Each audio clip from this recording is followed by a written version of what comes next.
Olá, meu nome é Andréa Noli Maluta, eu sou médica e tô aqui para conversar um pouquinho com vocês sobre medicina, psiquiatria, comportamento humano. Tá aqui comigo no meu divã hoje minha convidada, a psicóloga Liliane. Ela tem experiência na área de terapia cognitivo-comportamental, clínica e organizacional. E eu trouxe ela porque um assunto que eu queria falar hoje é luto, quando a gente perde alguém e passa por aquele período após a perda em que a gente fica mais para baixo, fica mais desanimado, chora mais frequentemente. Existe muita dúvida relacionada ao período de luto. Quando que é luto, quando que o paciente já tá com depressão, um familiar que teve essa perda. Então, muitas vezes essas pessoas procuram terapia, procuram psicólogos. Por isso que eu trouxe a Liliane, pra ela começar a falar como que esses pacientes chegam, quais as fases, o que dá pra trabalhar dentro da psicoterapia com essa queixa. Oi, é sempre bom a gente estar falando, né, desmistificando aquilo que a gente não conhece, às vezes fica levando adiante algo que ouviu, mas nem tem fundamento, né? O luto eu começo sempre falando para as pessoas que ele existe 5 fases. A negação é aquele momento assim que você olha e diz, eu não acredito que isso está acontecendo, né? O paciente às vezes até esquece, né, que aconteceu. Eu vejo alguns casos assim, paciente que relata que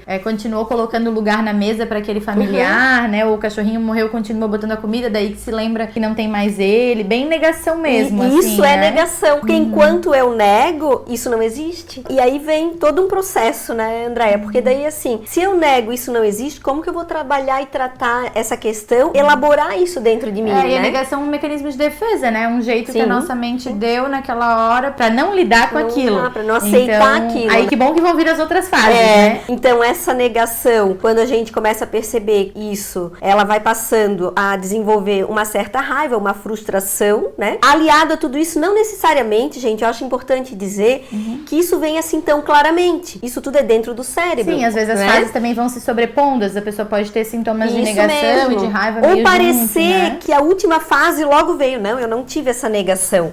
Teve, gente. Isso é químico. É o nosso comportamento humano. Sim, nem trabalhando. sempre vai ser tão claro, mas isso. tem, né? É misturado, né? Mas quanto mais eu me conhecer, mais eu vou conseguir elaborar tudo isso dentro de mim. E essa fase da raiva eu vejo que é bem marcada por aqueles questionamentos, assim, por que aconteceu comigo? Por que logo... É sempre assim, sempre tem que ser comigo. Tinha que ser dessa forma, então também que às vezes a gente se apega a alguns detalhes quando a gente perde, né? Quando a perda é de um óbito, e não são tão relevantes assim, né? Ai, por que morreu desse jeito e não do outro? Não ia ser menos pior, Sim. mas a gente A tem a dor é a sensação, mesma, né? Ou a gente relaciona com a data. Ai, morreu bem no Natal, ou bem no Dia das Mães, porque claro, aquela data é simbólica pra gente, mas não que fosse ser melhor a perda naquele momento, né? A dor é a mesma, né? Depois a gente vai percebendo essa raiva, essa frustração, né? Aliado a isso, uma depressão, então. Em seguida, a gente começa a negociar, né? Então, é a negociação que a gente chama. E aí, por último, não necessariamente nessa ordem, a aceitação. Que é quando, então, ou eu venho buscar um tratamento, ou então eu começo a me perceber novamente sem aquela pessoa ou sem aquela vida de antes, Como né? que eu vou conseguir reestruturar minha vida a partir dessa perda, Isso, assim, né? Essa aceitação pode ser a busca de profissionais, pode ser até mesmo um ressignificado, uma mudança de casa, uma mudança de hábitos diários, então isso já significa uma aceitação do novo processo, Até né? porque dependendo da perda, impacta diretamente na rotina da pessoa, né? Então,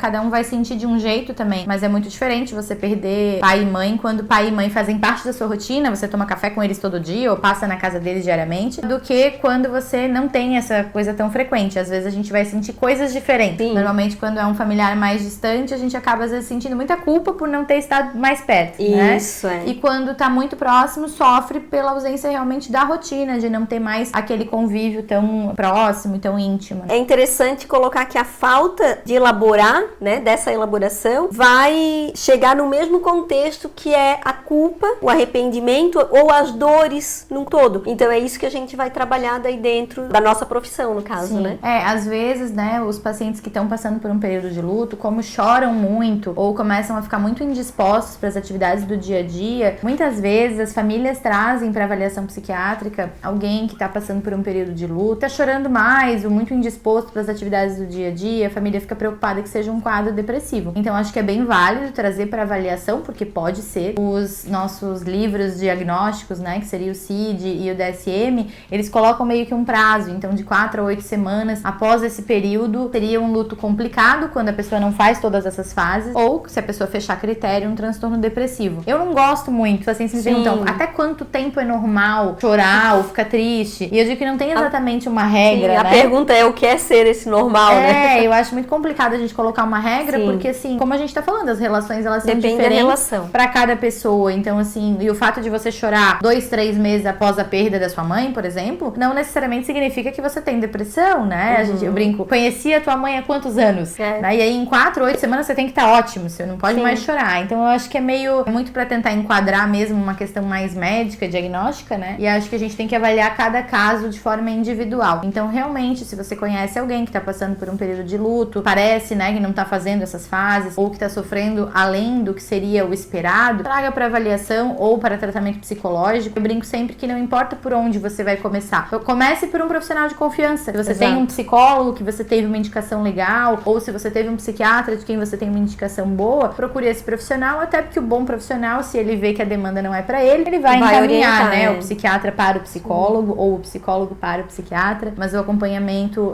psicológico para a questão do luto é muito importante. E um outro ponto sobre esse assunto ainda, que eu gostaria de falar e da tua opinião, né, Liliane? É sobre os outros tipos de luto, porque a gente fala muito do luto relacionado a perda física, né? O familiar que faleceu, né? O familiar, o amigo, enfim, que faleceu. E às vezes a gente vê pacientes passando um processo parecido de luto, mas com outros tipos de perda, né? Sim. Em que situações que tu costuma ver, assim, no consultório? As perdas são diversas e as pessoas não se permitem viver esse luto sendo que não foi física. Então isso também causa mais um problema, né?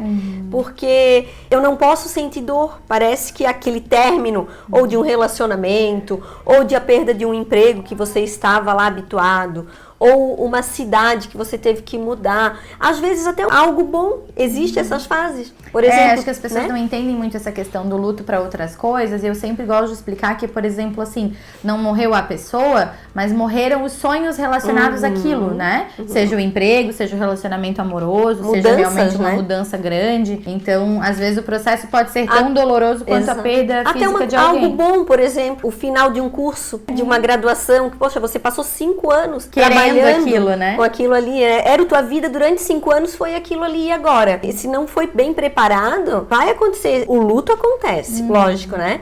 Mas a forma como ele acontece depende do seu preparo, né? Eu acho que essa questão do luto tem muito a ver com esse processo de desenvolvimento pessoal do deixar ir, né? Seja o familiar que faleceu, seja aquela fase da sua vida que não tem mais a ver com a possibilidade que você tem hoje, ou até mesmo uma questão financeira, né? Sim, as mudanças trazem esses lutos, né? É natural, tudo depende de como a gente está preparado a viver com isso, com né? Com certeza, isso eu acho que é o grande ganho dos pacientes que vão para psicoterapia, né? Que eles conseguem se desenvolver e ver que eles podem se reinventar a partir daquela perda, né? Não vai ser igual era antes, quando tinha a mãe, ou quando tinha o marido, ou quando tinha aquele emprego. Mas não é porque não vai ser igual que vai ser ruim. Então pode inventar uma nova realidade a partir dessa situação atual. A vida segue, né? Isso, vida que segue. Então essa era a mensagem de hoje, esse assunto rende, né? Se vocês quiserem ver algum outro tema que a gente ainda não falou, coloquem nos comentários. Se você está nos assistindo no YouTube, não esquece de curtir, tocar no sininho ali para que os nossos conteúdos sempre apareçam para você. E se você está nos vendo no Instagram, curte, compartilha.